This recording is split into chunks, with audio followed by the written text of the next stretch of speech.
বাংলাদেশ বিমান বাহিনীর তরুণ পাইলট তৌকির ইসলাম সাগরের জীবনের সবচেয়ে কাঙ্ক্ষিত দিনটি হয়ে উঠল তার শেষ দিন।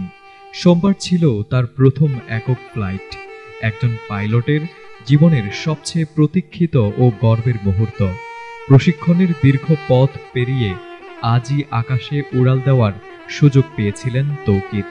সহকর্মীরা অপেক্ষায় ছিলেন তার সফল ফ্লাইট শেষে জল খেলা ও মিষ্টি মুখের আয়োজন করতে, কিন্তু স্বপ্ন পূরণের ঠিক আগ মুহূর্তে বিধ্বস্ত হল তৌকিরের জীবন, আর আকাশে ঝরে পড়ল এক সম্ভাবনার প্রদীপ। দুর্ঘটনাটি ঘটে রাজধানীর উত্তরা এলাকায়, যখন তৌকির চীনের তৈরি F-7 BGI নিয়ে আকাশে উঠছিলেন। বিমানটির টেক অফ স্বাভাবিক থাকলেও কিছুক্ষণ পর সেটির আচরণ অস্বাভাবিক হয়ে ওঠে। উচ্চতা হারাতে থাকে দ্রুত, কন্ট্রোল সাড়া দিচ্ছিল না, রেডিও যোগাযোগ বিচ্ছিন্ন হয়ে পড়ে। প্রশিক্ষক ও সদস্যরা বারবার যোগাযোগের চেষ্টা করেও ব্যর্থ হন। সবার চোখের সামনে ক্রমেই নেমে আসতে থাকে একটি আশঙ্কার ছায়া। দুর্দান্ত চাপের মধ্যেও তৌকির চেষ্টা করেছিলেন বিমানটিকে জনবহুল এলাকা থেকে দূরে সরিয়ে নিয়ে যাওয়ার। ধারণা করা হচ্ছে শেষ মুহূর্তে তিনি দিয়াবাড়ির ফাঁকা জায়গার দিকে বিমানটি ঘোরাতে চেয়েছিলেন, কিন্তু এতই নিচু দিয়ে উঠছিল বিমানটি যে ইজেক্ট করাও সম্ভব হয়নি। অবশেষে বিমানটি উত্তরা মাইলস্টোন স্কুল অ্যান্ড কলেজে ভয়াবহভাবে বিধ্বস্ত হয়। ওয়ালটন টেলিভিশন মাত্র 25,490 টাকায় পাচ্ছেন গুগল টিভি। তৌকির ছিলেন পাবনা ক্যাডেট কলেজের 33তম ব্যাচের শিক্ষার্থী। মাত্র 6 মাস আগে তিনি বিবাহ বন্ধনে আবদ্ধ হয়েছিলেন। কয়েকদিনের মধ্যে স্ত্রীকে নিয়ে হানিমুনে যাওয়ার কথা ছিল।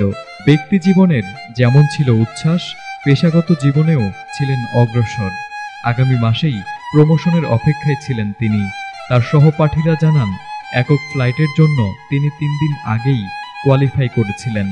বাংলাদেশ বিমান বাহিনীর ইতিহাসে এটি প্রথম দুর্ঘটনা যা একজন শিক্ষানবিশ ফাইটার পাইলটের একক ফ্লাইট চলাকালে ঘটল। সাবেক স্কোয়াড্রন লিডার মোহাম্মদ ওয়াহিদুন নবী জানিয়েছেন, সব সম্ভাবনা যাচাই বাছাই করেই পাইলটকে একা ফ্লাই করার অনুমতি দেওয়া হয় এবং সবচেয়ে ভালো কন্ডিশনের এয়ারক্রাফট সরবরাহ করা হয়।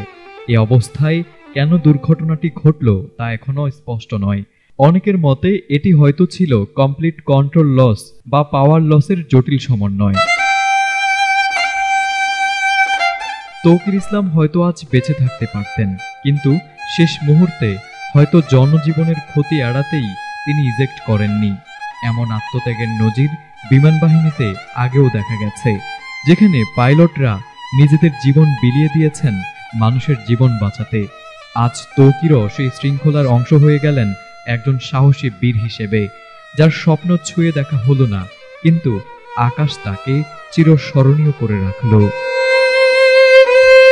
Desk report, ATN Bangla.